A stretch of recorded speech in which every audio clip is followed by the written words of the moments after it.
إن الحمد لله نحمده ونستعينه ونستغفره ونعوذ بالله من شرور أنفسنا وسيئات أعمالنا من يهده الله فلا مضل له ومن يضلل فلا هادي له وأشهد أن لا إله إلا الله وحده لا شريك له وأشهد أن محمدا عبده ورسوله يا أيها الذين آمنوا اتقوا الله حق تقاته ولا تموتن إلا وأنتم مسلمون يا أيها الناس اتقوا ربكم الذي خلقكم من نفس واحدة وخلق منها زوجها وبث منهما رجالا كثيرا ونساء واتقوا الله الذي تساءلون به والأرحام إن الله كان عليكم رقيبا يا أيها الذين آمنوا اتقوا الله وقولوا قولا سديدا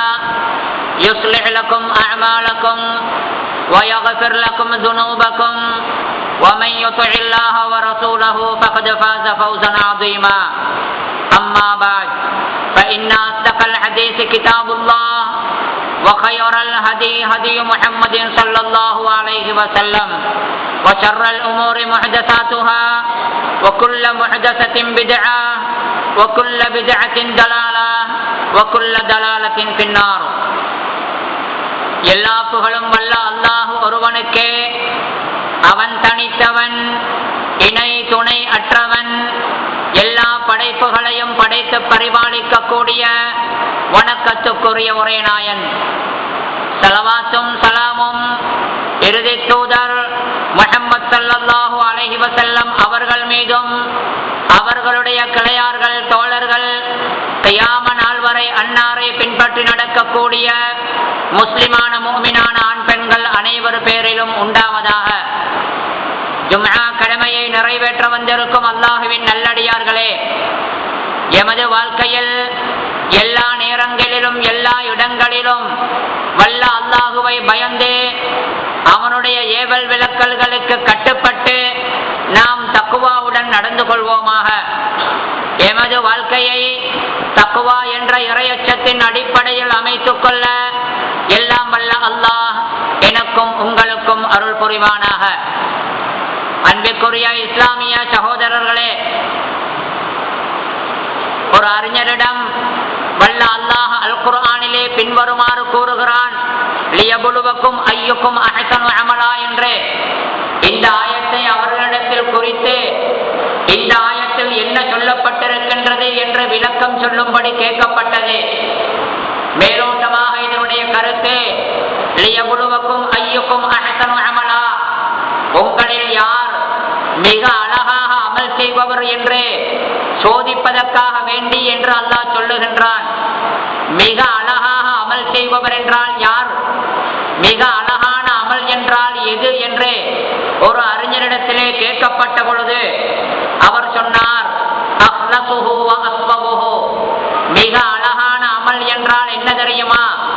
அது அல்லாஹ்வுக்கென்றே மிக தூய்மையாக செய்யப்பட்டிருக்க வேண்டும், அது மிகச் சரியாகவும் இருக்க வேண்டும். அல்லாஹ் சொன்னபடி, அருமை ரசூலுல்லாஹி ஸல்லல்லாஹு அலைஹி வஸல்லம் அவர்கள் காட்டித் தந்தபடி அந்த அமல் மிகச் சரியாக செய்யப்பட வேண்டும்.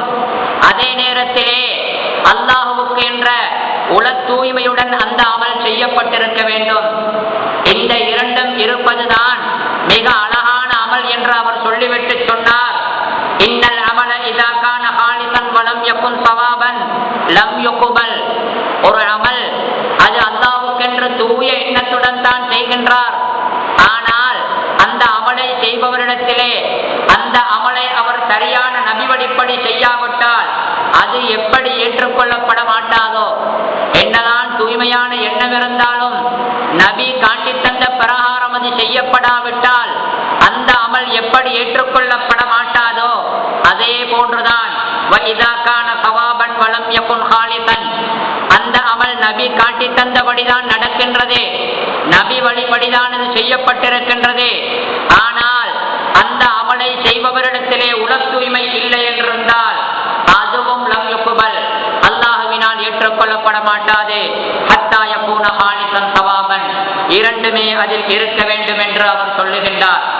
மதிப்புக்குரிய சகோதரர்களே, இபாதத்துகளை செய்யும் பொழுது, வணக்க வழிபாடுகளில் ஈடுபடும் பொழுது, ஒரு வணக்கத்தை செய்வதற்கு முனையும் பொழுது நாம் பெரும்பாலும் இந்த வணக்கம் சரியாக அமைய வேண்டுமே, இது உண்மையில் ஒரு வணக்கம் தானா, நபி அவர்கள் காட்டி தந்ததா, அப்படி என்றால் இந்த அமலை எப்படி செய்யும்படி நபி அவர்கள் சொல்லி இருக்கின்றார்கள், இந்த அமல் சரியாக நிறைவேறுவதற்கு என்ன என்ன விடயங்கள் அமைய வேண்டும், என்ன என்ன விடயங்களினால் இந்த அமல் முறிய வாய்ப்பு இருக்கின்றது என்று பெரும்பாலும் இபாதத்துகளை நாங்கள் செய்யும் பொழுது அந்த இபாதத்துகள் சரியாக இருக்க வேண்டும் என்பதை பற்றி நாங்கள் நிறைய கேட்கின்றோம், நிறைய விசாரிக்கின்றோம், நிறைய அதை பற்றி அறிவதற்கு நாங்கள் முனைகின்றோம். எப்படி ஒரு அமல் சரியாக இருக்க வேண்டும் என்பதில் ஆர்வம் இருக்கின்றதோ அந்த அளவு அந்த அமல் அல்லாஹ்வுக்கென்று தூய்மையான எண்ணத்துடன் செய்யப்பட வேண்டும் என்பதில் நாங்கள் ஆர்வ குறைவாக இருக்கின்றோம். தூய்மையான எண்ணத்துடன் செய்யப்பட வேண்டும், அதிலே முகஸ்துதி அல்லது அற்பமான உலக லாபங்கள் இந்த விடயங்கள் அதிலே சேரக்கூடாது, அல்லாஹ்வுக்கென்று தூய்மையாக செய்யப்பட வேண்டும் என்பதிலே நாங்கள் பெரும்பாலும் கவனஈனமாகத்தான் இருந்து கொண்டிருக்கின்றோம். எனவே அமல் இபாதத்து விடயங்களிலே எப்படி அது சரியாக இருக்க வேண்டும் என்பதில் ஆர்வம் இருக்கின்றதோ அந்த அளவுக்கு அந்த அமல் தூய்மையாக அமைய வேண்டும் என்பதிலும் கட்டாயம் ஆர்வம் இருக்க வேண்டும். காரணம், இபாதத்துகள் ஏற்றுக்கொள்ளப்படுவதற்கு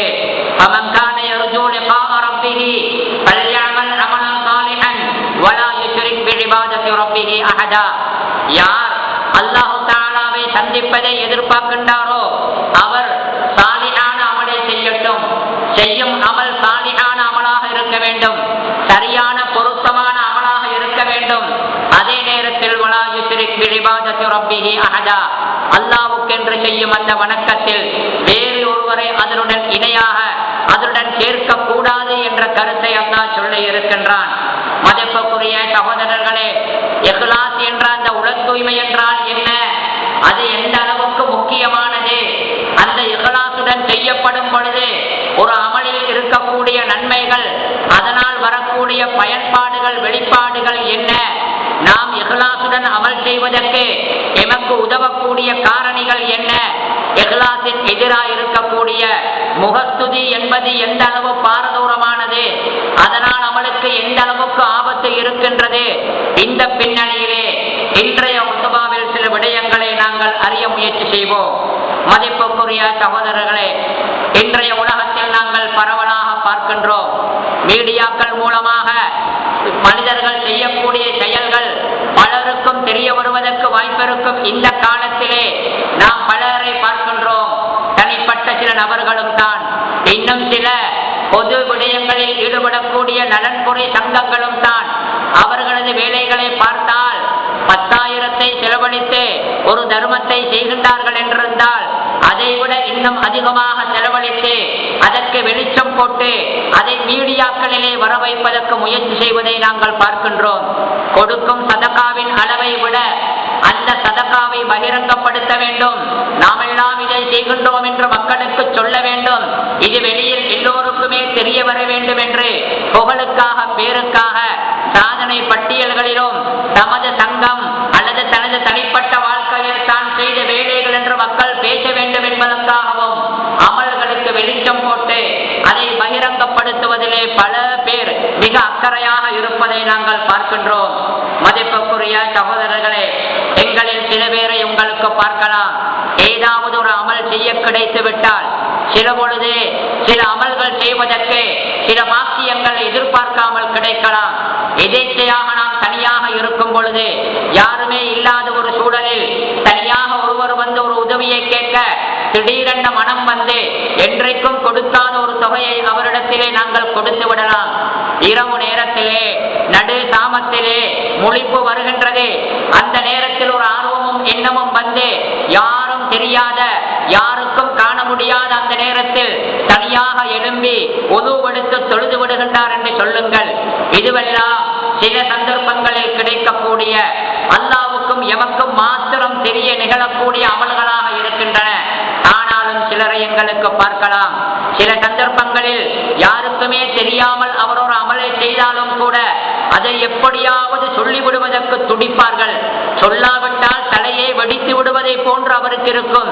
எப்படியாவது நான் இரவு தஹஜ்ஜுதை தொழுதேன் என்பதை சொல்ல, அல்லது எப்படியாவது இன்னாருக்கு நான் ரகசியமாக இப்படியெல்லாம் கொடுத்தேன் என்று சொல்லுவதற்கு ஆர்வமாக இருப்பதையும், அதற்கான சந்தர்ப்பங்களை சில பொழுது அவர்களாகவே வலிந்து சந்தர்ப்பங்களை ஏற்படுத்தி சொல்லுவதையும் கூட நாங்கள் பார்க்கின்றோம். மதிப்புக்குரிய சகோதரர்களே, படித்தவர்கள் இருக்கின்றார்கள், மார்க்க அறிவை படித்தவர்களும் இருக்கின்றார்கள், பொதுவாகவே பலதையும் படித்தவர்கள் இருக்கின்றார்கள். படிப்பு அதன் மூலமாக ஒழுக்கமாக வாழ வேண்டும், படிப்பு அதன் மூலமாக அல்லாஹ்வுடைய அச்சம் வர வேண்டும், அதன் மூலமாக மக்களுக்கு சேவை செய்ய வேண்டும், அதற்கு முன்னால் அவனிடத்தில் நல்ல மாற்றங்கள் வர வேண்டும். அதற்காகத்தானே படிக்கின்றோம். ஆனால் சில பேரை நீங்கள் பார்க்கலாம், படிப்பது பட்டம் எடுப்பதற்காக என்பது மட்டுமல்ல, தான் படித்து பட்டம் எடுத்து விட்டால் தனக்கு ஒரு சுமை இருக்கின்றது, தனக்கு ஒரு பொறுப்பு இருக்கின்றது என்பதையெல்லாம் யோசிக்காமல், நான் பட்டம் பெற்று விட்டேன், என்னை மக்கள் ஆதரிக்கவில்லை, அல்லது எனக்கு விழா எடுக்கவில்லை, எனக்கு வரவேற்பு வைபத்தை நடத்தவில்லை என்றெல்லாம் கோபம் வரக்கூடிய சில பேரும் இருக்கின்றார்கள். மதிப்புக்குரிய சகோதரர்களே, நாங்கள் இந்த பின்னணியிலே பார்த்தால் பல சந்தர்ப்பங்களில் சமூகத்தில் பல மட்டத்தினரிடத்தில் தனியாகவும் தான், பொதுவான அமைப்புகளும் என்றும் தான் பலரிடத்தில் இஹ்லாஸ் என்ற மிக முக்கியமான இந்த நிபந்தனை இருக்கின்றது. அமல் ஏற்றுக்கொள்ளப்படுவதற்கான உள தூய்மை என்ற இந்த நிபந்தனை பெரும்பாலும் காணாமல் போயிருப்பதை அல்லது கொஞ்சமாக இருப்பதை நாங்கள் பார்க்கின்றோம். மதிப்புக்குரிய சகோதரர்களே, அல்லாஹ் அல் குர்ஆனிலே பல இடங்களில் அமல்களை பற்றி சொல்லும் பொழுதெல்லாம் அவனை வணங்குவது என்பதை பற்றி சொல்லும் பல சந்தர்ப்பங்களில் லில்லாஹி, அது அல்லாஹ்வுக்காக என்றே இருக்க வேண்டும். முஃப்லிஸீன லஹுத்தீன, மார்க்க விடயத்தை அல்லாஹ்வுக்கென்று மாத்திரம் தூய்மையாக வேறு யாருக்கும் என்றும் அந்த எண்ணங்களை கலக்காமல் நடக்க வேண்டும் என்ற கருத்தை அல்லாஹ் நிறைய சொல்லி இருக்கின்றான்.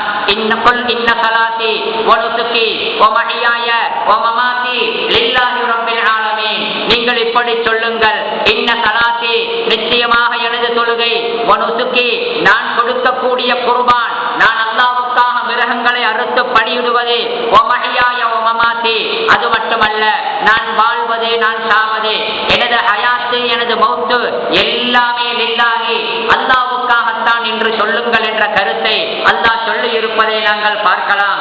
மதிப்புக்குரிய சகோதரர்களே, இஹ்லாஸ் என்ற அந்த உள தூய்மை இருக்கின்றது. அல்லாஹ் ஒருவனுக்காகத்தான் நான் இதை செய்கின்றேன், வேறு யாருடைய பாராட்டுக்காக அல்லது யாரிடமிருந்து ஏதாவது உதவியை அல்லது பணத்தை அல்லது புகழை எதிர்பார்த்து செய்யவில்லை என்ற அந்த தூய எண்ணத்துடன் அமல்கள் நடைபெறும் பொழுது அந்த அமல்கள் பரக்கத்து நிறைந்த அமல்கள் என்று சொல்லுவோமே, அதே போன்று பெரிய விளைவுகளை, நாம் எதிர்பார்க்காத விளைவுகளையும் கொண்டு வந்து சேர்த்து விடுகின்றது. எந்த அமலிலே இஹ்லாஸ் இருக்கின்றதோ அது கொஞ்சமாக இருந்தாலும் கூட நிறைய நன்மைகளை மட்டுமல்ல, நிறைய நல்ல பலன்களை கூட இந்த உலகத்திலே காட்டி விடுகின்றது. அதற்கு மாறாக பெரிய பெரிய அமல்களை செய்தாலும் கூட அதில் இஹ்லாஸ் மாத்திரம் இல்லை என்றிருந்தால், இஹ்லாஸ் குறைய குறைய பெரிய அமல்கள் கூட ஏற்றுக்கொள்ளப்படாமல் இருப்பது மட்டுமல்ல, அதனால் மக்கள் மத்தியிலும் கூட பலன்கள் வராமல் போய்விடுகின்றன. நாங்கள் பார்க்கலாம். மதிப்புக்குரிய சகோதரர்களே, வரலாறிலே ஹதீஸ்கள் மூலம் சொல்லப்பட்ட சில சம்பவங்களை நாங்கள் அறியலாம். விபச்சாரத்தையே தொழிலாக கொண்டிருந்த ஒரு பெண்மணி, அவள் பெரும் பாவத்தையே தொழிலாக வைத்து அதன் மூலம் சம்பாதித்து வாழ்க்கை நடத்தக்கூடிய ஒரு பெண்மணி, அந்த பெண் தனியாக போகும் பொழுது தாகத்தில் இருக்கும் ஒரு நாய்க்கு அந்த நாய்க்கு தண்ணீர் கொடுக்கின்றாள். அல்லாஹ்வுக்காக, இதுவும் ஒரு ஜீவன் அல்லவா என்று அந்த பெண் அந்த அமலை செய்ய, அந்த விபச்சாரியாகிய பெண்ணுக்கு அந்த ஒரு சின்ன அமலின் மூலமாக அல்லாஹு தஆலா சுவர்க்கத்தை கொடுக்கின்றான் அல்லது நரகத்தை விட்டு விடுதலையை கொடுக்கின்றான் என்பதை நாங்கள் ஹதீஸ்கள் மூலமாக அறிகின்றோம். இஹ்லாஸ் என்ற இந்த தூய எண்ணம் இருக்கின்றது. அல்லாஹ்வுக்காக என்ற ஒரு அமலை செய்வது, செய்ய கிடைக்காவிட்டாலும் கூட எனக்கு மாத்திரம் இருந்தால் நான் அல்லாஹ்வுக்காக இதை செய்திருப்பேன் என்ற அந்த எண்ணம் வைப்பது இருக்கின்றது. எண்ணம் மாத்திரம் கூட தூய்மையாக இருந்துவிட்டால் அமலே செய்ய தேவையில்லை. எண்ணம் மாத்திரம் கூட தூய்மையாக இருந்துவிட்டால் அல்லாஹ் அதற்கே கூலியை கொடுத்து விடுகின்றான் என்பதை நாங்கள் ஹதீஸ்களிலே பார்க்கின்றோம். ஒருவர் இருக்கின்றார், அவருக்கு அல்லாஹு தஆலா பணத்தையும் கொடுத்திருக்கின்றான், படிப்பையும் கொடுத்திருக்கின்றான், அறிவும் பணமும் இரண்டுமே இருக்கின்றது. படித்த படிப்பினால் மக்களுக்கு சேவை செய்கின்றார், கையில் இருக்கும் பணத்தினாலும் மக்களுக்கு அள்ளி அள்ளி கொடுக்கின்றார். அவரை பார்க்க இன்னும் ஒரு மனிதர் இருக்கின்றார். அவருக்கு படிப்பு மாத்திரம் தான் இருக்கின்றது, பணம் கிடையாது. ஆனாலும் இந்த இரண்டும் இருக்கும் மனிதனை பார்த்த அவர், அவரை போன்று எனக்கும் பணம் இருந்தால் நானும் அல்லாஹ்வுடைய பாதையில் செலவழித்திருக்கலாமே என்று, அல்லாஹ்வுக்காக அமல் செய்ய வேண்டும் என்று அந்த தூய எண்ணத்துடன் அவர் ஆசைப்படுவார் என்றிருந்தால், எனக்கு பணம் கிடையாது, அவருக்கு இரண்டும் இருக்கின்றது, எனக்கு பணமும் இருந்தால் நான் இப்படியெல்லாம் செய்திருப்பேன் என்று அவர் ஆசைப்படுவார் என்றிருந்தால், அந்த இருவருக்குமே அல்லாஹ் ஒரு நன்மையை தான் கொடுக்கின்றான். இரண்டுமே இருந்து இரண்டின் மூலம் அமல் செய்தவருக்கு அல்லாஹ் நன்மை கொடுப்பதை போன்றே ஒன்று இருக்கின்றது, அதனால் அமல் செய்கின்றார். இன்னும் ஒன்று இருக்கவில்லையே, இருந்தால் அமல் செய்திருக்கலாமே என்று அவர் ஆசைப்படுகின்றாரே, அந்த எண்ணத்துக்காக நிய்யத்துக்காக அல்லாஹ் அவருக்கும் அதை செய்ததை போன்றே அமலை நன்மையை கொடுப்பதாக நாங்கள் பார்க்கின்றோம். இஹ்லாஸ் என்ற அந்த தூய எண்ணத்துடன் செய்யப்படும் அமல்கள் மிகவும் வலிமையான அமல்கள், உண்மையிலே பலமான அமல்கள். அந்த அமல்கள் மூலமாக எமது வாழ்க்கையின் எதிர்காலத்தில் பல சிக்கலான சந்தர்ப்பங்களில் எங்களுக்கு விடிவு வருவதற்கு அந்த அமல்கள் காரணமாக இருந்து விடுகின்றன. எம் எல்லோருக்குமே தெரிந்த பல முறை கேட்ட ஒரு சம்பவம் தான் சஹீஹான ஹதீஸிலே வருகின்றது. 3 பேர் போய் ஒரு குகைக்குள்ளே ஒதுங்கிய நேரத்தில் அந்த குகையின் வாசலை ஒரு பெரிய பாறாங்கல் மூடிக்கொள்ள, அதிலிருந்து தமக்கு தப்புவதற்கு எந்த வழியும் தோன்றாத நிலையில், தனக்கு உதவி செய்வதற்கு யாரும் இல்லாத நிலைமையில் அவர்கள் முடிவு செய்கின்றார்கள், தாம் செய்த அமல்களிலே அல்லாஹ்வுக்காக என்று தான் அந்த நேரத்தில் தூய எண்ணத்துடன் செய்த ஒரு அமலை முன்வைத்து அல்லாஹ்விடத்தில் துஆ கேட்பதாக எமக்கு தெரிந்த சம்பவம் தானே. அந்த மூவரும் தாம் எந்த அமல்களை அல்லாஹ்வுக்காக செய்தார்களோ அப்படி அவர்கள் கருதிய அமல்களை முன்வைத்து துஆ கேட்கின்றார்கள். ஆச்சரியம், பெரிய கல்ல அப்பாலாகி அது தூரமாகி அந்த வாசலில் இடம் கிடைத்ததை நாங்கள் பார்க்கின்றோம். அந்த அமல்களை பாருங்கள். ஒருவர் பாவத்துக்காக ஆசைப்பட்டு அந்த பாவத்துக்கான சகல வாய்ப்புகளும் அவருக்கு கிடைத்து அந்த பாவத்தை செய்வதற்கு அவர் மிகவுமே நெருங்கிய சந்தர்ப்பத்தில் அந்த பெண்மணி அல்லாஹ்வை பயந்து கொள்ளுங்கள் என்று சொன்னாலே என்பதற்காக அல்லாஹ்வின் அச்சத்தினால் பாவத்தை விட்டவர். அதில் ஒருவர் அல்லாஹ்வின் அச்சத்தினால் பாவத்தை விட்டவர். யா அல்லாஹ், இதை உனக்காகத்தான் விட்டேன், எனவே எனக்கு விடுவை தா என்று துஆ கேட்கின்றார். இன்னும் இருவரை பாருங்கள். ஒருவர் அடுத்தவருடன் சம்பந்தப்பட்ட ஹக்குடன் உள்ள வேலை, கூலியாளிடத்திலே வேலை வாங்கிவிட்டு பணம் கொடுக்கவில்லை, கூலி வராமல் சென்று விட்டான். அந்த கூலியை அமானிதமாக வைத்து பிற்காலத்தில் கொடுக்கின்றார். அடுத்தவரின் ஹக்கை பாழ்படுத்தாமல் அல்லாஹ்வுக்கென்று பயந்து, அல்லாஹ்வுக்கு பயந்து அதை அவர் நிறைவேற்றுகின்றார். இன்னும் ஒருவர் தாய் தந்தையர்களுக்கு பணிவிடை செய்கின்றார். இந்த 3 அமல்களும் 3 கோணங்களில் உள்ள வித்தியாசமான அமல்கள். அவர்களுக்கு அல்லாஹ் விடுவை கொடுக்கின்றான். இதில் இன்னும் ஒன்றும் விளங்குகின்றது. என்ன தெரியுமா? இஹ்லாஸ். இஹ்லாஸ் என்பது இபாதத்துகளை செய்யும் பொழுது உள தூய்மையுடன் அல்லாஹ்வுக்கென்று செய்வது மாத்திரமல்ல, பாவங்களை விடும் பொழுது கூட அதையும் அல்லாஹ்வுக்கென்றே விட வேண்டும். அவருக்கு இவருக்கு யாருக்கும் பயந்து அல்ல, யாரும் பார்த்து விடுவார்களோ, எனக்கு அவமானம் வந்து விடுமோ என்பதற்காக அல்ல, அல்லாஹ் வேண்டாம் என்று சொல்லி இருக்கின்றான். அவன் விரும்பவில்லை என்பதற்காக பாவங்களை விடுவதிலும் இஹ்லாஸ் தேவை என்பதை நாங்கள் இங்கே விளங்கலாம். மதிப்புக்குரிய சகோதரர்களே, எமது இந்த மன தூய்மை என்பது எந்த அளவுக்கு வருகின்றதோ, இது நீயத்துடன் உள்ளத்துடன் சம்பந்தப்பட்ட ஒன்று. இது எந்த அளவுக்கு நன்றாக இருக்கின்றதோ அந்த அளவுக்கு சாதாரண வேலை கூட நன்மையுள்ள ஒரு வேலையாக மாறிவிடுவதற்கு வாய்ப்பு இருக்கின்றது. நபி அவர்கள் ஒரு நாள் சொன்னார்கள் தானே, உங்களில் ஒருவர் தனது மனைவியுடன் உறவு கொள்வதற்கு அல்லாஹ்வினால் நன்மை கொடுக்கப்படுகின்றது என்று. அப்பொழுது சஹாபாக்கள் ஆச்சரியத்துடன் கேட்டார்கள், அயாசி அஹதுனா ஷஹவதஹு, எங்களில் ஒருவர் தனது உடலின் தேவையை நிறைவேற்றிக் கொள்ளுகின்றாரே, அப்படி இருந்தால் அந்த தேவையை நிறைவேற்றுவதற்கும் நன்மை கிடைக்கும் என்று சொல்லுகின்றீர்களே, ஆச்சரியமாக இருக்கின்றது என்று கேட்ட பொழுது நபி அவர்கள் என்ன சொன்னார்கள் தெரியுமா? இதே உடலின் தேவையை அவன் பாவமான வழியிலே செய்தால் அதற்கு பாவம் கிடைக்குமா இல்லையா? கிடைக்கும் தானே. அந்த பாவத்துக்கு போகாமல் அல்லாஹ்வுக்கு பயந்து ஹலாலான வழியிலே தனது தேவையை நிறைவேற்றுகின்றானே, அந்த நல்ல எண்ணத்துக்காக அவனுக்கு இந்த வேலைக்கும் கூலி கிடைக்கும் என்று நபி அவர்கள் சொன்னார்கள். மதிப்புக்குரிய சகோதரர்களே, நாங்கள் பார்க்கலாம், இஹ்லாஸ் என்பது ஆச்சரியமான மாற்றங்களை கொண்டு வரும். சில பேரை பார்க்கின்றோம், நிறைய சேவைகள் என்று செய்வார்கள், அல்லது நிறைய மனிதருக்கு உபதேசங்களை செய்வார்கள், அல்லது பலதையும் செய்வார்கள். அதனால் பல பயன்கள் வராமல் போய்விடும், எதிர்பார்க்கும் மாற்றங்கள் இல்லாமல் போய்விடும். பெரும்பாலும் அதற்கு காரணம் அங்கு அங்கே இருக்கக்கூடிய இஹ்லாஸ் இல்லை என்ற குறைபாடாகத்தான் இருக்கும். நாங்கள் வரலாறுகளை பார்க்கின்றோம் தானே. சஹீஹான ஹதீஸ், சஹீஹாக பதியப்பட்ட ஒரு ஹதீஸ், எல்லோருக்கும் தெரிந்த ஒன்றுதான். ஒரு பணமுள்ள ஒரு தனவந்தர் ஒரு நாள் இப்படி யோசிக்கின்றார், இரவு நேரத்திலே யாருக்கும் தெரியாமல் நான் ஒரு தர்மம் செய்ய வேண்டும். இன்றைக்கு இரவு நேரத்திலே யாருக்கும் தெரியாமல் நான் ஒரு தர்மம் செய்ய வேண்டும் என்று முடிவு செய்து யாருக்கும் தெரியாமல் இரவு நேரத்தில் தனியாக போய் ஒரு வீட்டுக்கு முன்னால் அந்த வீட்டுக்குள்ளே இவருடைய பணப்பொதியை சதகாவை போட்டுவிட்டு வந்து விடுகின்றார். காலையிலே மக்கள் பேசிக் கொண்டுகின்றார்கள், ஆச்சரியமாக பாருங்களேன், யாரோ தெரியாது நேற்றைய இரவு யாரோ ஒருவர் இந்த ஊரிலே விபச்சார தொழிலே ஈடுபடக்கூடிய ஒரு விபச்சார பெண்ணுக்கு யாரோ பண உதவி செய்திருக்கின்றார்களாம் என்று பேசிக் கொள்ளுகின்றார்கள்.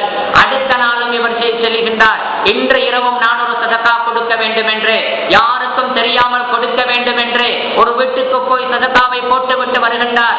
மறுநாள் மக்கள் பேசுவது இவருக்கு கேட்கின்றது. பாருங்களேன் ஆச்சரியம், யாரோ ஒருவர் ஒரு பணக்காரனுக்கு சதகாவை கொடுத்திருக்கின்றாராம் என்று. இன்னும் ஒரு நாள் ஒரு கல்லனுக்கு இப்படி சதகா போகின்றது. ஒரு விபச்சாரி அல்லது கல்லன் அல்லது ஒரு பணக்காரன் இவர்களுக்கு கொடுக்கப்பட்டிருக்கின்றதே சதகா என்று மக்கள் ஆச்சரியமாக பேசுகின்றார்கள். இந்த மனிதனுடைய கனவிலே அல்லாஹ் அறிவிக்கின்றான், எப்படி தெரியுமா? உனது சதகாக்கள் ஏற்றுக்கொள்ளப்பட்டு விட்டன. இரவு நேரத்திலே யாருக்கும் தெரியாமல் கொடுக்க வேண்டும் என்று அந்த உணர்வுடன் நீ இஹ்லாஸாக கொடுத்தாயே, அதனால் ஏற்றுக்கொள்ளப்பட்டு விட்டது. அதனால் என்ன மாற்றம் வரலாம் தெரியுமா? என்ன மாற்றம் வரலாம் தெரியுமா? விபச்சாரத்தையே தொழிலாக வைத்து சம்பாதித்த அந்த பெண் இந்த பணத்தை வைத்து இப்படியெல்லாம் எனக்கு உதவி கிடைக்கின்றதே, அல்லாஹ் இப்படியெல்லாம் மக்களை திருப்பி விடுகின்றானே என்ற அந்த எண்ணத்திலே விபச்சார தொழிலை விட்டுவிட்டு அந்த பணத்தை தனது நாளாந்த செலவுகளுக்கு வைத்து அதன் மூலம் அவள் வாழ்வதற்கு வாய்ப்பு இருக்கின்றது. அதே போன்று ஒரு கள்ளன் அந்த களவு தொழிலை விடுவதற்கு, அதே போன்று அந்த பணக்காரன் தான் பணம் இருந்தும் கொடுக்காமல் இருக்கும் நேரத்தில் யாரோ ஒருவர் எனக்கு வந்து கொடுக்கின்றாரே, நான் கொடுக்காமல் இருக்கின்றேனே என்ற உணர்விலே அவரும் ஒரு கொடையாளியாக ஒரு தயாளராக மாறுவதற்கு வாய்ப்பு இருக்கின்றது என்று அவருக்கு சொல்லப்படுகின்றது. மதிப்புக்குரிய சகோதரர்களே, எண்ணங்கள் எந்த அளவுக்கு தூய்மையாக இருக்கின்றதோ, அல்லாஹ்வுக்கு என்று எந்த அளவுக்கு இஹ்லாஸாக அமல்கள் செய்யப்படுகின்றதோ அந்த அளவுக்கு அந்த அமல்களினால் வரக்கூடிய மாற்றங்கள் ஆச்சரியமாக இருக்கும். சில உலமாக்களை நாங்கள் பார்க்கலாம், வரலாறிலே சில உலமாக்கள் வந்து போயிருக்கின்றார்கள். அவர்கள் எழுதிய சில கிதாபுகளை பார்க்கலாம். எங்களுக்கு காலப்போக்கிலே அதைவிட பெரிய அல்லது அதைவிட நல்ல அதைவிட தரமான கிதாபுகள் எழுதப்பட்டிருக்கின்றன, இல்லை என்று இல்லை. ஆனாலும் கூட பல நூறு வருடங்களுக்கு முன்னால் அவர்களினால் எழுதப்பட்ட அந்த நூலுக்கு, அந்த கிதாபுக்கு மக்களிடத்தில் இருக்கக்கூடிய வரவேற்போ அல்லது அதற்கு இருக்கக்கூடிய மதிப்போ, அதை மக்கள் நிறைய படிக்கும் அளவுக்கு மற்ற கிதாபுகள் படிக்கப்படாமல் இருப்பதை நாங்கள் பார்க்கலாம். அதைவிட சிறந்த கிதாபுகள் இருந்தாலும் கூட அந்த மக்களுடைய அந்த சின்ன முயற்சி அல்லது பல நூறு வருடங்களுக்கு முன்னால் சென்ற அந்த முயற்சி அதே காலமாக மக்களினால் படிக்கப்பட்டு அவர்களுக்கு நன்மை போய் மக்களுக்கும் அதன் மூலம் பயன்கள் வருகின்றன என்றிருந்தால் பெரும்பாலும் அது அவர்களுடைய இஹ்லாஸின் காரணமாகத்தான் இருக்கலாம் என்று எமக்கு நினைக்க தோன்றுகின்றது. மதிப்புக்குரிய சகோதரர்களே, நாங்கள் இஹ்லாஸ் இல்லாமல் ஒரு அமல் செய்யும் பொழுது, இஹ்லாஸ் ஒரு அமலிலே இல்லாமல் போகும் பொழுது பெரிய பெரிய அமல்கள் கூட வெறுமனே வீணாகி போய்விடுகின்றது, பயன் இல்லாமல் போய்விடுகின்றது. நாங்கள் அடிக்கொரு முறை கேட்கும் ஒரு ஹதீஸ் தான், சஹீஹான ஒரு நபிமொழி, அடிக்கொரு முறை பல முறை கேட்டிருக்கின்றோம். மறுமை நாளையிலே அல்லாஹ் 3 பேருக்கு கொடுக்கக்கூடிய தீர்ப்பு, அந்த 3 பேரும் செய்த அமல்களை பார்த்தால் ஆச்சரியப்படுவீர்கள். நபி அவர்கள் சொன்னார்கள், மறுமையிலே முதலாக தீர்ப்பு வழங்கப்படும் 3 பேருக்கு, அதிலே ஒருவர் அல்லாஹ்வுடைய பாதையில் போராடி ஷஹீதானவர், உயிர் தியாகி. இன்னும் ஒருவர் நிறைய குர்ஆனை படித்து அறிவை படித்து மக்களுக்கெல்லாம் படித்து கொடுத்த ஒரு ஆலிம் மாத்திரமல்ல, மக்களுக்கெல்லாம் ஆசானாக உஸ்தாதாக இருந்தவர். இன்னும் ஒருவர் பல மக்களுக்கு நிறைய அள்ளி கொடுத்த ஒரு பெரிய பணக்காரன், பெரிய தனவந்தராக இருந்து மக்களுக்கு பெரும் கொடைகளை கொடுப்பவராக இருந்தவர். இந்த 3 பேரையும் அல்லாஹ் தஆலா தருவிப்பான். மறுமையிலே விசாரணை நடக்கும். அந்த உயிர் தியாகியை பார்த்து அல்லாஹ் கேட்பான், உலகத்திலே நீ என்ன செய்தாய்? உனக்கு நான் இப்படி வாய்ப்பை எல்லாம் தந்தேனே, நினைவிருக்கின்றதா என்று கேட்க, நினைவிருக்கின்றது யா அல்லாஹ், எனக்கு தெரியும், அதை